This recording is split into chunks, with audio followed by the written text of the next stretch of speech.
जय हिंद दोस्तों। हम हैं अक्षय सर नारदगंज वाले और आज क्लास 12th के फिजिक्स का जो टॉपिक है वो है electrostatic force due to continuous distribution of charges. अब कंटिन्यूअस डिस्ट्रीब्यूशन ऑफ चार्जेज हम पिछले क्लास में बता चुके हैं कि 3 तरह के होता है, linear distribution of charges, surface distribution of charges और वॉल्यूम डिस्ट्रीब्यूशन ऑफ चार्जेज। अब उन्हीं तीनों तरह के डिस्ट्रीब्यूशन ऑफ चार्जेज के कारण जितना फोर्स लगेगा किसी टेस्ट चार्ज पर, कि कोई टेस्ट पॉजिटिव चार्ज होगा उस पर हम चेक करेंगे कि लीनियर डिस्ट्रीब्यूशन ऑफ चार्जेस के कारण कितना फोर्स लग रहा है, वो निकालना होगा पहला। दूसरा फिर ये चेक करना होगा कि टेस्ट पॉजिटिव चार्ज पर सरफेस डिस्ट्रीब्यूशन ऑफ चार्ज के कारण कितना फोर्स लग रहा है, ये होगा। और तीसरा ये होगा कि किसी टेस्ट पॉजिटिव चार्ज पर वॉल्यूम डिस्ट्रीब्यूशन ऑफ चार्ज के कारण कितना फोर्स लग रहा है।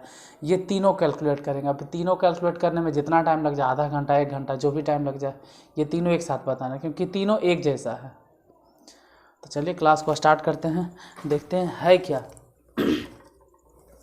जैसे हम मान के चलते हैं कि एक वायर है, ठीक है, एक वायर है, मतलब एक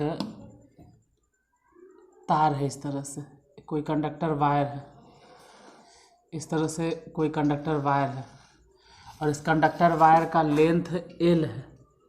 मान लो कि कंडक्टर वायर का हम नाम दे दिए AB। सपोज दैट इस कंडक्टर वायर का नाम AB है और इसका लेंथ L है और इस L लेंथ से जिस पर Q चार्ज डिस्ट्रीब्यूट है, आप चाहो तो इस तरह से Q चार्ज डिस्ट्रीब्यूट करके दिखा सकते हो कि इस पर चार्जेज जो है वह Q चार्ज डिस्ट्रीब्यूट है।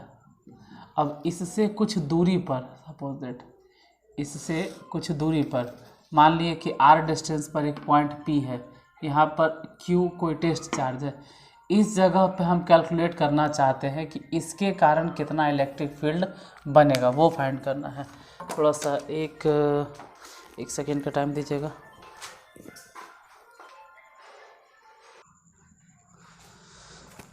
देखिए, अब हम यहाँ पर जो भी माने हैं वो सभी चीज़ यहाँ पे हम कंसीडर करेंगे, मतलब डिस्क्रिप्शन में हम लिखेंगे जितना चीज़ माने। जैसे जो हम माने हैं पहले लिखेंगे। पहले माने हैं क्या, लेट, ठीक है, लेट माने हैं जो लिख देंगे, late a straight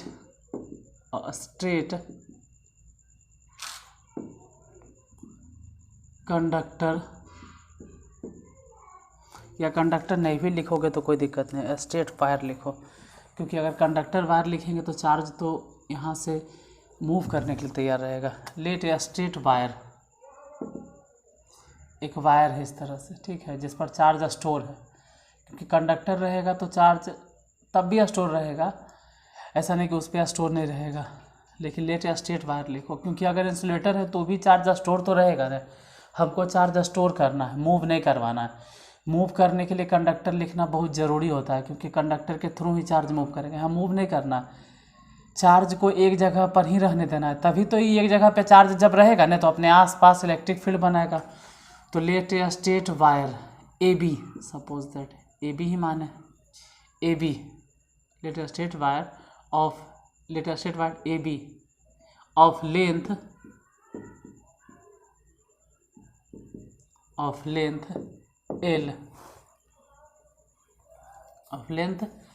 L having, उसके ऊपर चार्ज भी तो है, हैविंग चार्जेज Q, इसका चार्ज Q है, यूनिफॉर्मली डिस्ट्रीब्यूटेड। अब जरा 1 मिनट देख लेते हैं कि इधर दिखाई देता है या नहीं। चलिए इतना तक तो दिख रहा है, इस पर चार्ज यूनिफॉर्मली डिस्ट्रीब्यूटेड है। एंड लैम्डा क्या है, लैम्डा इसका चार्ज डेंसिटी है। सपोज दैट मान लेते हैं कि लैम्डा जो है linear charge density of this wire, इस वायर का लीनियर चार्ज डेंसिटी लैम्डा है। अगर हम लोग ये मान लेते if we take a small element, if we take a small element, एक छोटा सा टुकड़ा लेते हैं किसका, स्मॉल एलिमेंट ऑफ किसका लेंगे, ऑफ लेंथ। अगर हम लोग लेते हैं एक छोटा सा टुकड़ा किसका, लेंथ का, लेंथ स्मॉल एलिमेंट मान लो dl, ठीक है। Then charge on this element dl कितना आएगा बा चार्ज, तो कहेंगे dq, और dq बराबर कितना होगा, तो लैम्डा इंटू dl, इतना चार्ज हो जाएगा। अब यहाँ पर एक टेस्ट चार्ज रखा हुआ है, उसको भी तो ज़रा देख लिया जाए, ठीक है, वो भी मान लेते हैं अगेन। और test charge Q not is placed at a point P at a distance of r, कहाँ से, फ्रॉम दिस एलिमेंट, यह जो एलिमेंट है इस एलिमेंट से, ये जो स्मॉल एलिमेंट लिए हैं ना, इस एलिमेंट से r डिस्टेंस पर है, यहाँ r डिस्टेंस पे है। देन फोर्स क्या होगा, तो चलो इधर लिख देते हैं। Then the electrostatic force on Q naught मतलब test charge Q not due to this small element. अब शायद लगता है ज़्यादा दूर जा रहे हैं, उधर वाला दिखाई नहीं देगा, जितना हम लिख रहे हैं उधर दिखेगा नहीं, शायद ज़्यादा दूर चले गए शायद। खैर स्मॉल एलिमेंट बोल तो दिए थे, कितना होगा df, ये df कितना होगा, तो जो फार्मूला जानते हैं हम, इतना दिन से आपको पढ़ा रहे हैं, 1/4 पाई एप्सिलॉन नॉट, चार्ज कितना है Q नॉट, किसके कारण फोर्स लग रहा है, तो Q नॉट पर फोर्स लगा रहा है dq ही तो लिए हैं, स्मॉल एलिमेंट, छोटा सा हम टुकड़ा लिए हैं, कि इसके कारण कितना फोर्स लगेगा dq, और दूरी कितना है r², लेकिन ये छोटा सा फोर्स निकलेगा। हम चाहते हैं टोटल फोर्स, ठीक है, total force on Q not due to whole charge, या चार्ज ऑन होल लेंथ, जो भी कहो, होल चार्ज, पूरे चार्ज के कारण कितना फोर्स लगेगा, तो इंटीग्रेट करना होगा df को। इंटीग्रेट कहाँ से कहाँ तक करेंगे, तो देखिए हम इंटीग्रेट क्यों करते हैं, इंटीग्रेशन क्यों आता है, क्योंकि सैकड़ों बार आप देखोगे इंटीग्रेशन आता है। क्यों इंटीग्रेशन की ज़रूरत पड़ता है, क्योंकि यहाँ वाला जो चार्ज है, इसके कारण जो इलेक्ट्रिक फील्ड बनेगा इस जगह पर वो अलग होगा, जबकि इसके कारण जो इलेक्ट्रिक फील्ड बनेगा वो थोड़ा सा वीक होगा। इसके कारण जो इलेक्ट्रिक फील्ड बनेगा थोड़ा सा स्ट्रॉन्ग होगा। यहाँ पर जो चार्ज है, इसके कारण जो इलेक्ट्रिक फील्ड बनेगा वो थोड़ा सा स्ट्रॉन्ग होगा, इसके कारण जो बनेगा वो और थोड़ा सा स्ट्रॉन्ग होगा। इसी तरह से इस लेंथ पर जितना चार्ज है, सभी चार्ज के कारण यहाँ पर इलेक्ट्रिक फील्ड थोड़ा थोड़ा डिफरेंट बनेगा। तो हम छोटा सा एलिमेंट लिए, हम सिर्फ ये देखें कि इसके कारण कितना इलेक्ट्रिक फील्ड बन रहा है, फिर इसके कारण कितना इलेक्ट्रिक फील्ड बन रहा है, फिर इसके कारण, मतलब इतना सा चार्ज उठाएं और यही चेक कर लिए कि इसके कारण कितना इलेक्ट्रिक फील्ड बन रहा है, और सबके कारण बनने वाला इलेक्ट्रिक फील्ड को हम सम कर दिए, मतलब जोड़ दिए। और फिजिक्स में जोड़ने का मतलब होता है, जब भी फिजिक्स में हम कहेंगे कि सभी क्वांटिटी को जोड़ रहे हैं, इसका मतलब इंटीग्रेशन, छोटा छोटा क्वांटिटी निकाल कर जोड़ना होता है। तो यही कारण से हम इंटीग्रेट कर रहे हैं df को, ठीक है, इंटीग्रेट कर रहे हैं। कहाँ से कर रहे हैं, तो जितना लेंथ है उस पूरे को, मतलब 0 लेंथ से स्टार्ट किया, पूरा लेंथ तक इंटीग्रेट कर दिए। इधर भी वही बात हो जाएगा, 1/4 पाई एप्सिलॉन नॉट, और Q not into d Q, हालांकि डी क्यू को बाद में चेंज कर देंगे, डी एफ इंटीग्रेट होके बन गया एफ, चलो एफ ही रहने दो, बाद में वेक्टर में बदल देंगे। 1/4 पाई एप्सिलॉन नॉट, कुछ कॉमन ले लो तो कॉमन क्या हो जाएगा क्यू नॉट, अब बटा में आर स्क्वायर, बाकी जो बच गया उसको इंटीग्रेट करना है 0 से लेके एल तक, किसको, तो डी क्यू को। अब डी क्यू को क्या लिखे हुआ है, तो डी क्यू यहाँ से देखो लैम्डा इंटू डी एल, तो डी क्यू के जगह पे लिख देते हैं लैम्डा इंटू डी एल, वो हो जाएगा 0 से लेके एल तक। F equal to 1/4 pi epsilon not Q not बटा आर स्क्वायर, लैम्डा तो खैर बाहर ही निकाल दिए, डी एल को अगर इंटीग्रेट करेंगे तो सिर्फ एल हो जाएगा, लिमिट कहाँ से कहाँ तक चलेगा, तो लोअर लिमिट 0 और अपर लिमिट एल, इसलिए एफ इक्वल टू जो निकलेगा वो होगा 1/4 पाई एप्सिलॉन नॉट और लैम्डा इंटू एल कह दो, क्योंकि ऐसे भी लोअर लिमिट रखेंगे तो 0 हो जाएगा, और क्यू नॉट। अब देखो अगर इंटीग्रेशन नहीं मालूम है तो ये चीज़ समझ में नहीं आएगा, इंटीग्रेशन का रूल है कि डी एल से एल कैसे हो गया, तो इंटीग्रेशन पहले पढ़ लीजिए, प्लेलिस्ट पे इंटीग्रेशन पढ़ा हुआ है, कम से कम 8 या 10 क्लास इंटीग्रेशन देख लो, थोड़ा बहुत समझ में आ जाएगा, बाकी ऐसे तो पूरा समझ में नहीं आएगा क्योंकि डिफिनिट इंटीग्रेशन है। खैर इंटीग्रेशन का वेट करो, आर स्क्वायर हम कभी इंटीग्रेशन समझा देंगे। ऐसे डी एल का इंटीग्रेशन एल हो गया, डी एल का इंटीग्रेशन लैम्डा तो खैर कॉमन हो गया, और डी एल का इंटीग्रेशन एल होता है, बदावल है, फिर अपर लिमिट है एल, तो अपर लिमिट मतलब एल के जगह पे एल रख दिए, और अगर हम 0 रखेंगे भी तो ऐसे भी उसका कोई वैल्यू नहीं, ठीक है, इसलिए 0 रखा ही नहीं जाता है। एक आध दिन का भी बता देंगे कि कैसे रख रहे हैं, ठीक है, इसको आज ही बता देंगे हो सकता है। ये जो निकल गया ये हो गया force due to linear charge distribution, यही हो गया, ये सिर्फ मैग्नीट्यूड है। अगर वेक्टर फॉर्म में कोई लिखना चाहता है कि हम वेक्टर के नोटेशन के साथ में लिखेंगे तो F equal to 1/4 pi epsilon not लिखना होगा, फिर lambda into L Q not बटा में आर स्क्वायर, ठीक है, सब चीज़ सेम रहेगा, यहाँ पे दिखा देना होगा आर और वेक्टर यूनिट वेक्टर, ये हो गया वेक्टर के फॉर्म में। हालांकि ऐसा कोई ज़रूरी नहीं है कि आप ऐसा ही लिख के देखिए, ये जो लिखे हैं ये भी सही है। तो ये हो गया लीनियर चार्ज डिस्ट्रीब्यूशन के कारण कितना इलेक्ट्रोस्टैटिक फोर्स यहाँ पर बनेगा। तो बोले ना कि इसके कारण फोर्स कुछ लगेगा और इसके कारण कुछ फोर्स कम लगेगा, इसके कारण कुछ फोर्स ज़्यादा लगेगा, तो सभी के कारण कितना फोर्स लगेगा हम थोड़ा थोड़ा निकाल के और सबको जोड़ दिए मतलब सबका इफेक्ट जोड़ने का मतलब होता है इंटीग्रेशन। तो ये तो हो गया लीनियर चार्ज डिस्ट्रीब्यूशन के कारण electrostatic force on the test positive charge, जो कि पी पॉइंट पर लोकेट था। नेक्स्ट देखते हैं, ये था ड्यू टू लीनियर डिस्ट्रीब्यूशन। अब आएगा सरफेस डिस्ट्रीब्यूशन,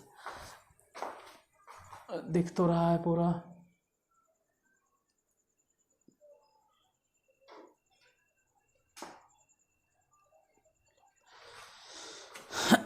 चलिए कहीं कहीं अगर छूट जा रहा है तो हम बोल देते हैं, वहाँ पर मैनेज कर लीजिएगा। इधर सही है,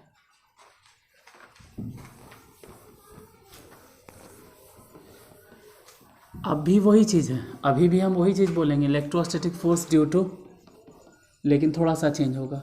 अभी लीनियर डिस्ट्रीब्यूशन ऑफ चार्ज था, अब लीनियर नहीं रहेगा, अब सरफेस डिस्ट्रीब्यूशन ऑफ चार्ज जाने वाला है। सब चीज़ सेम है, डिस्ट्रीब्यूशन ऑफ चार्जेज है, लेकिन यहाँ से लीनियर मिट जाएगा और यहाँ आ जाएगा सरफेस डिस्ट्रीब्यूशन ऑफ चार्जेज। अब सरफेस डिस्ट्रीब्यूशन ऑफ चार्जेज के कारण कितना इलेक्ट्रोस्टैटिक फोर्स बनेगा वो भी देख लेते हैं।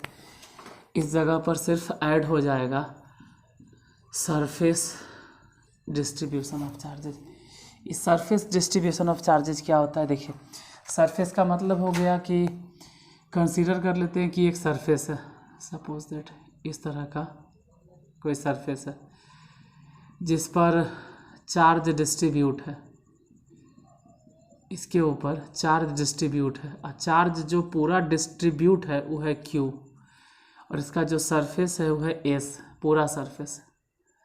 और सरफेस चार्ज डिस्ट्रीब्यूशन जो हम लोग जानते हैं सिग्मा बराबर मालूम है कि क्या होता है, तो सिग्मा इक्वल टू अगर पता होगा तो DQ बटा DS, उस हिसाब से DQ बराबर कितना हो जाएगा, ये सब बतावल है। DQ बराबर क्या हो जाएगा, सिग्मा इंटू DS। अगर पर डे आप क्लास को ध्यान से देख रहे हैं तो सब बताया हुआ है। कि सिग्मा इक्वल टू होता है डी क्यू बटा डी एस, तो डी क्यू बराबर क्या हो जाएगा, डी एस को इन्हें गुना कर दो, ये सब बताया हुआ है। अब इससे हम आर डिस्टेंस पर क्यू नॉट को रख देते हैं, टेस्ट चार्ज मान लो पॉइंट पी है, और यहाँ पर कह रहे हैं कि बताइए कि इसके कारण जो इलेक्ट्रोस्टैटिक फोर्स बनेगा वो कितना होगा, कैलकुलेट करके बताओ। देखो पहले तो जो चीज़ हम माने वो लिखेंगे। Let a plane sheet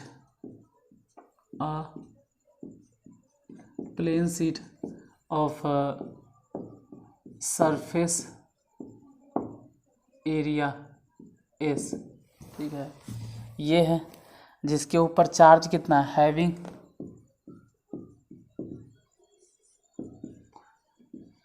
having charge Q is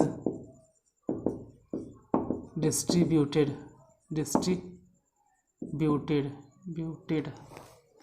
having charge Q distributed मत लिखो, कंटिन्यूअसली डिस्ट्रीब्यूटेड लिख दो, चार्ज इज कंटिन्यूअसली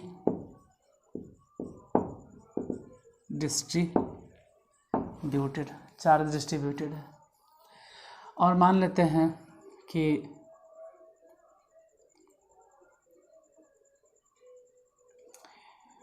लेट ऐसा कर देते हैं कि सिग्मा क्या है, तो कह सकते हैं कि सिग्मा सरफेस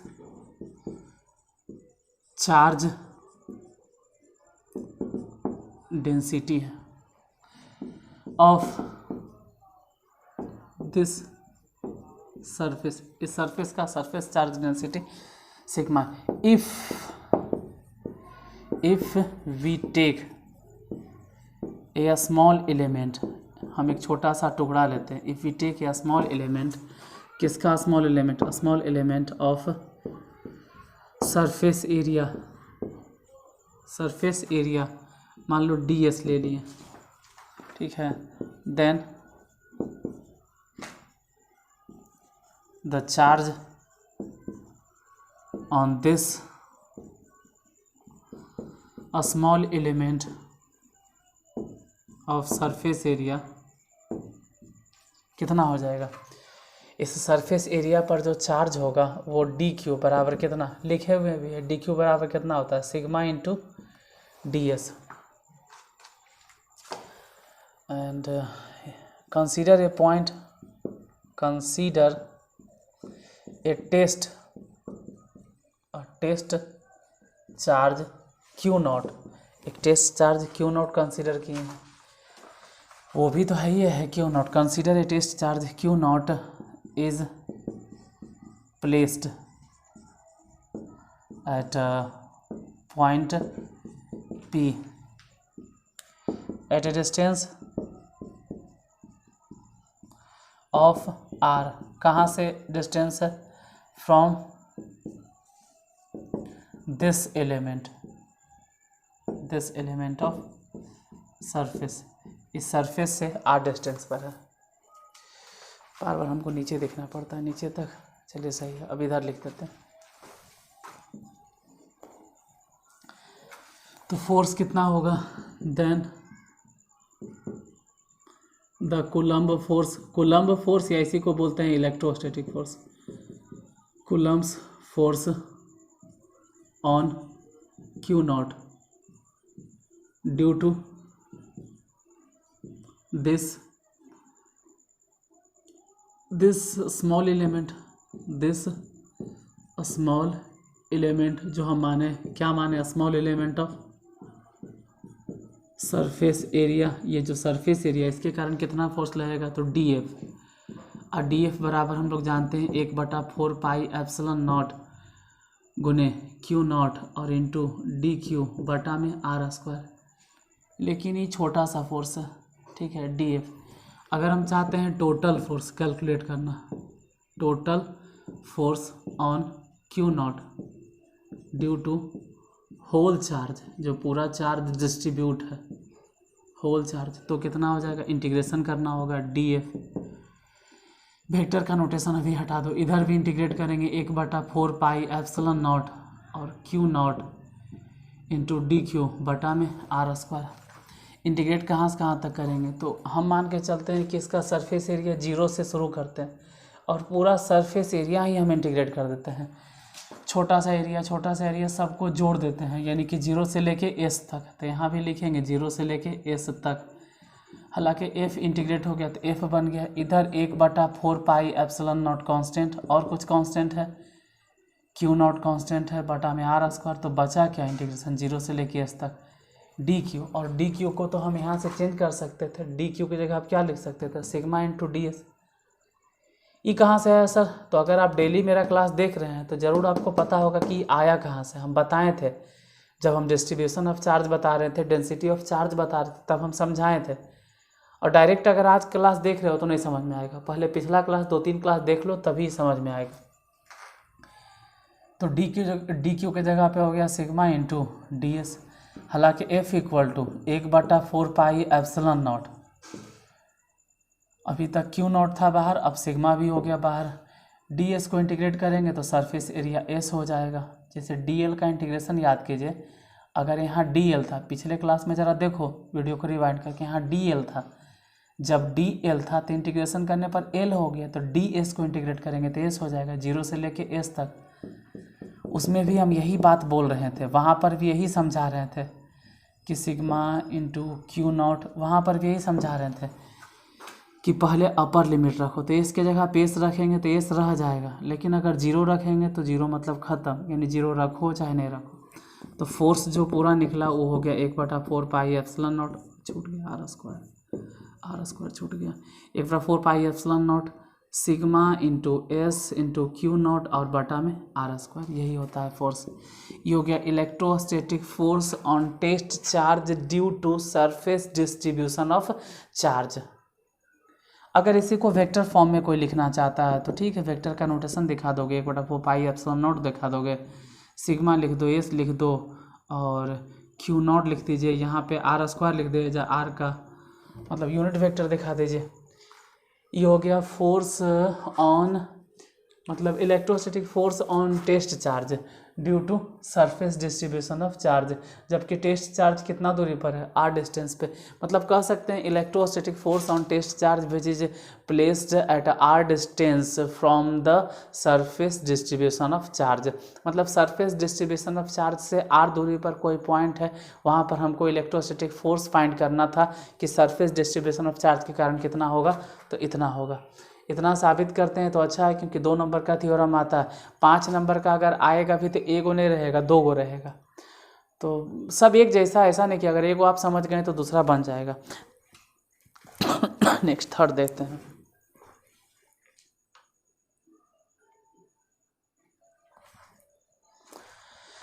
तीसरा नंबर देखिए, लिखते छोटा छोटा इसलिए हैं जिनमें कि एक बार में समझा दें। आधा लिखेंगे फिर मिटाएंगे फिर आधा समझाएंगे तो आप भूल जाइएगा। पिछला जो आपके दिमाग में रहेगा फिर क्या बताए थे नहीं बताए थे, इसलिए पूरा का पूरा आपके सामने एक बार नज़र आना चाहिए तो ज़्यादा बेहतर समझ में आता है। क्योंकि इन सब मुश्किलों से हम भी गुजरे हैं यार, ठीक है। अगर आधा लिख के कोई मिटा दिया फिर से समझा रहा है तो दिक्कत होता है। ये सब परेशानियों को हम समझ सकते हैं, दिक्कत होता है। मतलब बार बार वीडियो को पीछे करके देखो कि पीछे क्या लिखल था, इसलिए हम एक बार लिख देते हैं। भले ही छोटा सही, छोटा छोटा लिखते हैं, लेकिन एक बार लिखने से ही फ़ायदा होता है कि जो भी है आपके सामने लिखा हुआ है।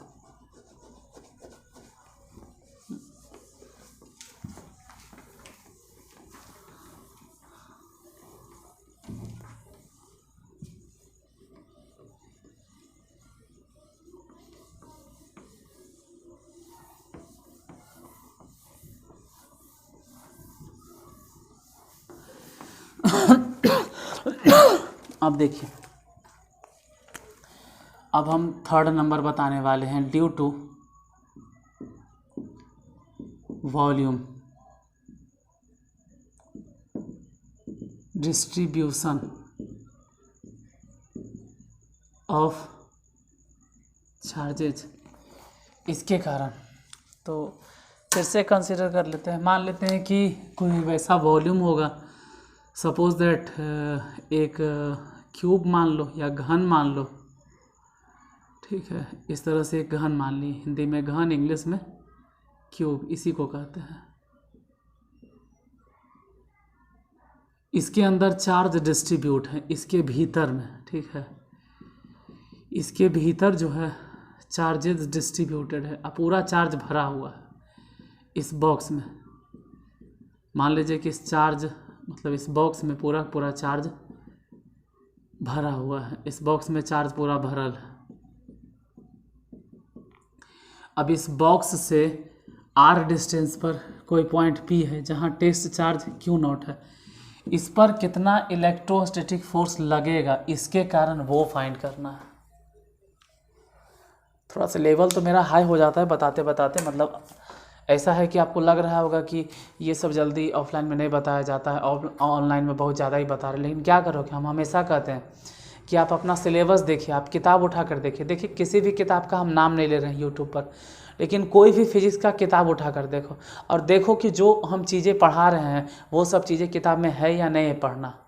अगर नहीं पढ़ना है फिर भी आपको हम पढ़ा रहे हैं तो चलो अच्छा बात है पढ़ा रहे हैं, लेकिन अगर पढ़ना है और फिर भी हम नहीं पढ़ा रहे हैं, मतलब किताब में लिखल है फिर भी हम कहते छोड़ दे यार हटाओ ज़रूरी नहीं है, तो ठग रहे हैं। लेकिन कुछ कुछ चीज़ें वैसा है जो कि इंटर के सिलेबस में नहीं है लेकिन इंजीनियरिंग के सिलेबस में है। इंजीनियरिंग के सिलेबस में है तो कोई वैसा स्टूडेंट होगा जो इंजीनियरिंग करना चाहता होगा तो इंजीनियरिंग को फोकस करके हम सब चीज़ बताते हैं फिजिक्स में। मैथ में देखो उतना नहीं बता पाते हैं क्योंकि मैथ में क्या करेगा इंजीनियरिंग, जितना एग्ज़ाम उतना पास कर, लेकिन फिजिक्स में कहाँ से एग्ज़ाम में क्वेश्चन आ जाएगा पता नहीं चलता है। तो हम पूरा कवर करके चलते हैं एक एक चीज़ कि उसका इंजीनियरिंग भी कवर हो जाए। अभी तो नहीं कहेंगे पूरा इंजीनियरिंग हम कवर करवा देंगे क्योंकि मेरा फोकस है 12th, तो पूरा हम इंजीनियरिंग के पीछे नहीं जाना चाहते, लेकिन फिर भी बहुत हद तक एग्ज़ाम के लिए जितना हो सकता है हमसे हम कवर करेंगे। 12th के लिए तो एक भी चीज़ नहीं छूटेगा। 12th के सिलेबस की बात करो तो उसमें से तो एक एक पॉइंट जो कहता है ढूंढ ढूंढ के खोज के बता देंगे आपको, एक भी चीज़ छोड़ने वाला नहीं। देखिए क्या करना है, इसमें भी वही सब डिस्क्रिप्शन लिखना है, फिर से मानना है late an object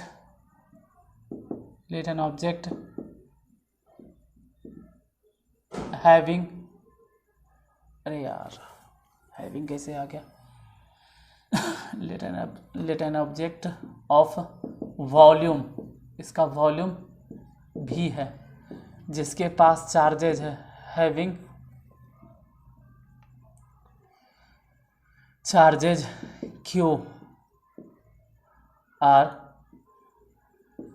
continuously distributed and rho मान लो, रो ये हो गया volume density of charge.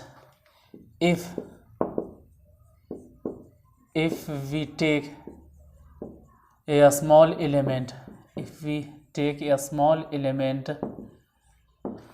of volume dV, suppose that dV हम कंसिडर कर लेते हैं, then the charge on this element of volume का ये जो एलिमेंट लिए हैं इसके ऊपर चार्ज कितना होगा dq। तो देखो अगर आपको याद हो, हम हमेशा कहते हैं कि शुरू से क्लास देखो, अगर याद हो तो कभी हम बताए होंगे कि रो इक्वल टू क्या था, रो इक्वल टू dq बटा dv। ऐसे तो एक और फार्मूला था, रो बराबर ये भी था कि v बराबर बोल रहे q बटा v, और स्मॉल चार्जेज के लिए dq बटा dv। तो dq बराबर कितना उस दिन बताए थे, रो इंटू dv, ये वाला हम कभी बताए थे 2-3 दिन पहले हम बताए हैं। तो वहाँ से dq इक्वल टू हम लिख सकते हैं रो इंटू dv। एक चीज़ और है, ठीक है, एक और पॉइंट है, again a test charge, again it is charge Q0 is placed at a point P which is at a distance r from this element, यह एलिमेंट से वह कितनी दूरी पर है, r दूरी पर है, जैसा कि सब चीज़ डायग्राम में बताया है। तो फोर्स कितना लगेगा इधर ज़रा देख लें। देन द कूलम्ब फोर्स या electrostatic force, Coulomb force on Q not due to this element of volume कितना होगा, dF कितना बता रहे थे, 1/4 पाई एप्सिलॉन नॉट और इंटू Q नॉट और dQ/r²। लेकिन अगर टोटल फोर्स हम कैलकुलेट करें, क्योंकि यह तो सिर्फ एलिमेंट के कारण हम चेक कर रहे हैं ना, एलिमेंट मतलब कहाँ गया, डी भी हम छोटा सा वॉल्यूम उठाए हैं सिर्फ इसके कारण। हम चाहते हैं कि इसके कारण जो पूरा वॉल्यूम, इस वॉल्यूम के अंदर जो चार्ज फैला हुआ है उन सब के कारण कितना इलेक्ट्रोस्टैटिक फोर्स लग रहा है। तो छोटा छोटा फोर्स निकाल कर आप इंटीग्रेट कर दीजिए, हम शुरू से तो समझा रहे हैं। तो अगर हम कहें कि total force on Q not due to whole charges या चार्जेज, हाँ होल चार्जेज जो पूरा फैला हुआ है कितना हो जाएगा, तो इंटीग्रेट करना पड़ेगा। dF को इंटीग्रेट करेंगे इधर 1/4 पाई एप्सिलॉन नॉट और Q नॉट। एक काम करते हैं dQ को बदल देते हैं, तुरंत चेंज ही करते रहें। dQ की जगह आप कितना लिखेंगे, यहाँ से भी आप देख सकते हैं कि dQ को कितना कर देंगे, रो इंटू dV बटा में r²। कहाँ से कहाँ तक इंटीग्रेट करना है, तो उसके पूरे वॉल्यूम को 0 से लेके भी, तो इधर तो खैर इंटीग्रेट करेंगे तो फोर्स निकल गया, यहाँ से कॉमन हो गया 1/4 पाई एप्सिलॉन नॉट, इसमें से Q नॉट कॉमन है, चाहो तो रो भी कॉमन है बटा में r²। तो इंटीग्रेशन करना रह गया किसका, 0 से लेके भी तक, किसको इंटीग्रेट करेंगे, भी को। अब ज़रा दिमाग पे जोर डालो, या पिछला दोनों जो हम बताएं तो उस पर ज़रा ध्यान दीजिए। अगर dl की बात करें तो उसका इंटीग्रेशन सिर्फ l था, ds की अगर बात करें तो सिर्फ s था। उसी तरह से अगर dv की बात करें तो dv का इंटीग्रेशन सिर्फ v होगा, यानी फोर्स जो निकलेगा वो हो जाएगा 1/4 पाई एप्सिलॉन नॉट, रो तो है ये है, और इसका इंटीग्रेशन खैर Q नॉट लिख देते हैं, इसका इंटीग्रेशन हो गया v। लिमिट कहाँ से कहाँ तक, तो lower limit 0 upper limit v हो गया। तो फोर्स जो निकल गया वो हो जाएगा 1/4 पाई एप्सिलॉन नॉट और यहाँ से रो इंटू Q नॉट, पहले अपर लिमिट लिखो तो v हो जाएगा। लोअर लिमिट अगर यहाँ लिखते भी हैं तो कोई फ़ायदा नहीं होगा, वो 0 हो जाएगा बटा में r², यहाँ भी बटा में r²। तो F इक्वल टू हो गया 1/4 पाई एप्सिलॉन नॉट और रो इंटू भी, अब बाद में लिख दो Q नॉट बटा r²। ये हो गया electrostatic force on point P, नहीं हाँ on point P due to volume distribution of charge. देखिए वॉल्यूम डिस्ट्रीब्यूशन ऑफ चार्ज के कारण इस पॉइंट P पर एक टेस्ट चार्ज रखा हुआ था Q नॉट, इसके ऊपर कितना फोर्स लगेगा, तो निकालें 1/4 pi epsilon not rho into भी इंटू Q नॉट बटा में r²।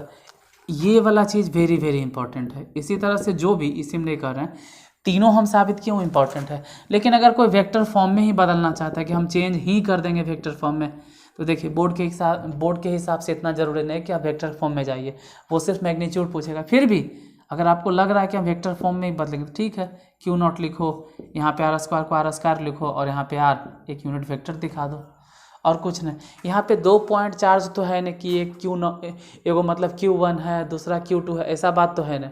वॉल्यूम डिस्ट्रीब्यूशन है तो यहाँ पे वेक्टर फॉर्म में एकदम नहीं पूछा जाता, मतलब 99.999999 इतना उम्मीद है कि नहीं पूछा जाएगा, 0.001% है कि पूछ लेगा। तो ठीक है, उतना उम्मीद है तो हम बता तो दिए हैं कि वेक्टर फॉर्म में ऐसे होता है और मैग्नीट्यूड ये होता है।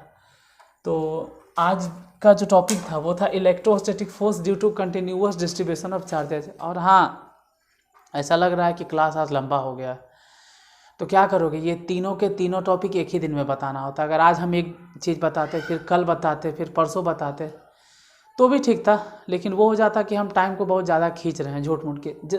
जैसे आज एक चीज़ बता दिए लीनियर डिस्ट्रीब्यूशन, तो सरफेस डिस्ट्रीब्यूशन भी तो वही चीज़ है, वॉल्यूम डिस्ट्रीब्यूशन भी तो वही चीज़ है, सब तो सेम तरीका से लिखा आता है। तो आप एक काम करो कि आप आज लीनियर डिस्ट्रीब्यूशन देख लो, फिर यही चीज़ बात कल ले सरफेस देख लेना, फिर कल ले फिर से वॉल्यूम देख लेना, 3 दिन करके देख लेना, उसमें क्या फ़र्क पड़ता है। एक दिन में कम समझ में आया है तो आप एक चीज़ पे फोकस कीजिए कि electrostatic force on test charge due to linear distribution of charge, बस इसके कारण फोकस करो, मतलब इस पर फोकस करो। फिर उसके बाद अगला देख लेना, फिर तीसरा दिन देख लेना। तो अगर वीडियो अच्छा लगा हो तो प्लीज़ जाते जाते इतना ज़रूर कहेंगे, वीडियो को शेयर कीजिएगा और लाइक कर दीजिएगा, और नए हैं तो चैनल को सब्सक्राइब ज़रूर कर लीजिएगा। और बाकी इसके आगे का क्लास देखने के लिए चैनल को सब्सक्राइब जरूर कर ले, क्योंकि बहुत सारे स्टूडेंट जो नया आता है उसको मालूम नहीं रहता है, वो उसको ये लगता होगा आज ऐसी वीडियो आ गया। नहीं, पर डे आपको टाइम पर 7 बजे वीडियो मिल जाएगा, इसलिए चैनल को सब्सक्राइब करना ना भूलें। ठीक है, आज के लिए धन्यवाद, फिर कल मिलते हैं।